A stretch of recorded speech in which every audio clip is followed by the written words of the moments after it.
Nggak banyak orang yang menyangka bahwa Onitsuka Tiger, brand Jepang yang dulu terasa klasik, sederhana, dan bahkan biasa aja, tiba-tiba berubah menjadi ikon global.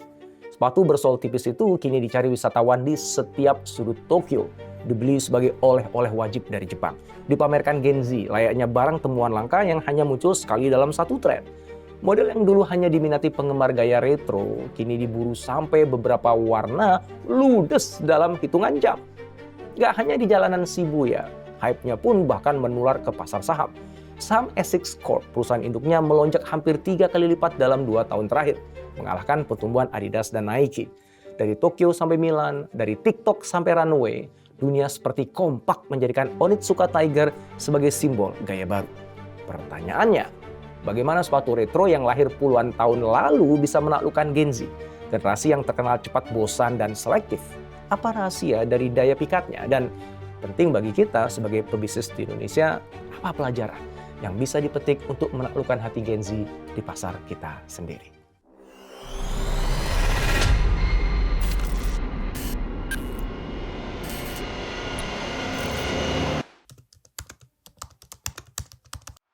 Onitsuka memang tengah mengalami kebangkitan besar. Sepatu bersol tipis yang dulu terasa sebatas nostalgia itu kini berubah menjadi barang buruan. Anak muda memakainya untuk berjalan santai. Turis menjadikannya bukti pernah menginjakkan kaki di Jepang. Dan lini sosial media dipenuhi konten gaya simple clean yang menjadikan Mexico 66 sebagai highlight. Yang terjadi bukan sekedar tren sesaat di internet. Di bawah ASICS, gairah terhadap Onitsuka langsung terlihat di laporan keuangan grup. Pada paruh pertama 2025, penjualannya hampir mencapai 66 miliar yen, naik 50% dibandingkan tahun sebelumnya. Investor merespons cepat. Saham ASICS Corp melonjak 3 kali lipat dalam 2 tahun hingga 27 Oktober 2025. Onitsuka Tiger berhasil menembus hati Gen Z, terutama berkat siluet ramping Mexico 66 dan Tokuten, warna-warni berani, serta karakter retro yang tiba-tiba terasa modern kembali. Flagship store mereka di Ginza menjadi tempat ziarah influencer. Satu lantai penuh didedikasikan untuk Mexico 66. Sepatu yang awalnya dibuat untuk atlet Olimpiade 1968 dan kembali populer lewat Uma Thurman di film Kill Bill. Sentuhan personal semakin menguatkan loyalitas. Konsumen bisa menambahkan inisial di bagian tumitnya. Kreator muda seperti Elise Brulote dari Seattle memamerkan koleksinya sambil merencanakan warna berikutnya yang ingin dia beli. Emas, perak, coklat, begitu kembali ke Jepang. Yang menarik, Mexico 66 terasa cocok dikenakan oleh semua usia. Dari Gen Z, milenial, hingga orang tua mereka pun tetap terlihat keren. Di balik itu, terjadi perubahan selera global. Setelah pandemi, orang menginginkan sepatu yang ringan, simple, dan fleksibel untuk dipakai sehari-hari. Tren chunky sneakers yang teknis mulai memudar. Pasar kembali ke sepatu ramping, bersol tipis, dan desain retro. Mexico 66 langsung berada di jalur yang sama dengan Adidas Samba dan Nike Cortez, ikon baru di era estetika bersih dan gaya Y2K. Ryoji Soda, head Onitsuka Tiger, mengakui bahwa awalnya sepatu ini banyak dipakai usia 30-an ke atas. Dan kini Gen Z justru mendominasi pembeli. Mereka menginginkan fungsi, kenyamanan, dan tampilan yang tetap stylish. Onitsuka menjawabnya dengan memadukan heritage olahraga, teknologi baru, dan sentuhan fashion modern. Mereka menyebut pendekatan ini sebagai calm technology. Kenyamanan yang membuat pemakainya hampir lupa bahwa mereka memakai sepatu. Faktor eksternal juga ikut membantu. Nilai yen yang melemah membuat Jepang menjadi surga belanja. Harga Onitsuka Tiger di Jepang jauh lebih murah dibandingkan negara lain, sehingga wisatawan berbondong-bondong membeli. Kombinasi tren, ekonomi, estetika, dan budaya itulah yang membuat Onitsuka Tiger kembali bersinar. Kebangkitan Onitsuka Tiger bisa dipahami sebagai hasil pertemuan 3 kekuatan besar: budaya, selebriti, dan nostalgia. Pertama, di dunia yang tengah terpikat dengan budaya Jepang, dari kerajinan tangan, filosofi desain, hingga narasi simple living, Onitsuka Tiger dengan sejarah lebih dari 75 tahun masuk ke radar konsumen global bukan hanya sebagai sepatu, tetapi sebagai representasi estetika Jepang. Dengan hadir di Milan Fashion Week dan perkuat narasi heritage, Onitsuka membungkus sepatunya dengan nilai budaya. Dalam kerangka teori cultural capitalism consumption, Gen Z cenderung memilih produk yang memberikan identitas, menunjukkan selera, dan punya cerita yang bisa dibagikan. Membeli Onitsuka di Jepang lengkap dengan pengalaman toko dan budaya menambah nilai emosional itu. Kedua, pengaruh selebriti. Popularitas Mexico 66 dulu melonjak karena Uma Thurman. Kini figur seperti Bella Hadid dan Michael B. Jordan memakainya secara natural, tanpa kontrak. Dan dampaknya justru lebih kuat karena terlihat otentik. Onitsuka tidak perlu kampanye agresif, cukup menjaga kualitas, memastikan kenyamanan, dan tampil konsisten dengan estetika low profile. Ketiga, nostalgia.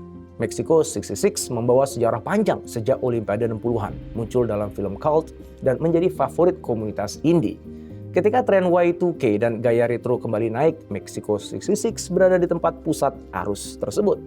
Gen Z menyukai era yang tidak mereka alami, dan Mexico 66 menawarkan pesona masa lalu yang terasa modern kembali.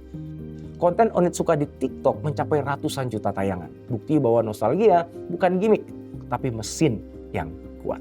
Kombinasi faktor budaya, selebriti, dan nostalgia menjadikan Onitsuka Tiger bukan sekedar sepatu, tapi identitas. Pemakainya merasa membawa sepotong Jepang ke dalam keseharian mereka. Dan di era sosial media, identitas seperti itu punya nilai yang sangat besar. Namun kebangkitan Onitsuka Tiger itu tidak bebas risiko. Ada sejumlah tantangan besar yang harus mereka kelola. Pertama, penjualan Onitsuka saat ini sangat ditopang oleh wisatawan yang memanfaatkan murahnya yen. Jika nilai tukar berubah atau jumlah turis menurun, maka penjualan bisa ikut tertekan. Onitsuka harus memastikan bahwa daya tarik mereka tidak hanya bergantung pada pengalaman membeli di Jepang. Kedua, Gen Z terkenal cepat bergeser dari satu tren ke tren berikutnya. Mereka dapat jatuh cinta pada sebuah produk lalu meninggalkannya dalam hitungan bulan. Siklus ini memaksa Onitsuka untuk menjaga keseimbangan antara inovasi dan konsistensi tanpa kehilangan identitas asli mereka. Ketiga, harga Onitsuka di luar Jepang relatif tinggi. Ini menjadi tantangan ketika mereka kembali memperkuat posisi di pasar Amerika, pasar yang sensitif terhadap harga dan penuh dengan alternatif. Yang keempat, ada risiko hilangnya aura eksklusif. Viralitas Onitsuka justru datang dari konsep tidak semua orang punya. Jika produksi diperbanyak secara agresif atau distribusi diperluas tanpa kendali, brand bisa kehilangan rasa unik yang membuatnya menarik bagi Gen Z. Intinya, Onitsuka harus berjalan di garis tipis antara memenuhi permintaan dan menjaga eksklusivitas. Untuk menghadapi semua tantangan tadi, Onitsuka menyiapkan strategi jangka panjang yang cukup matang. Mereka berencana masuk kembali ke pasar Amerika pada 2027, namun bukan sebagai merek mass retail, melainkan luxury athletic brand. Langkah ini didukung oleh jaringan global yang terus bertambah, termasuk flagship premium di Champs-Élysées, Paris. Kehadiran mereka di Eropa bukan sekedar soal penjualan, tapi penegasan posisi premium. Onitsuka juga memilih pendekatan kolaborasi yang sangat selektif. Bukan kolaborasi massal, tetapi bekerja sama dengan nama-nama terkurasi seperti Versace. Penampilan di Milan Fashion Week mengukuhkan positioning antara fashion dan warisan olahraga Jepang. Selain itu, mereka memperkuat pengalaman toko, personalisasi, storytelling, hingga estetika visual yang rapi, yang itu semua menjadi bagian dari strategi. Semua dikerahkan untuk menjaga keistimewaan brand, bukan sekedar memenuhi permintaan pasar. Timing mereka pun tepat. Tren global memang sedang bergerak ke siluet ramping seperti Adidas Samba dan Gazelle. Onitsuka hadir sebagai alternatif yang tidak terlalu mainstream, tapi tetap dalam arus gaya yang sama.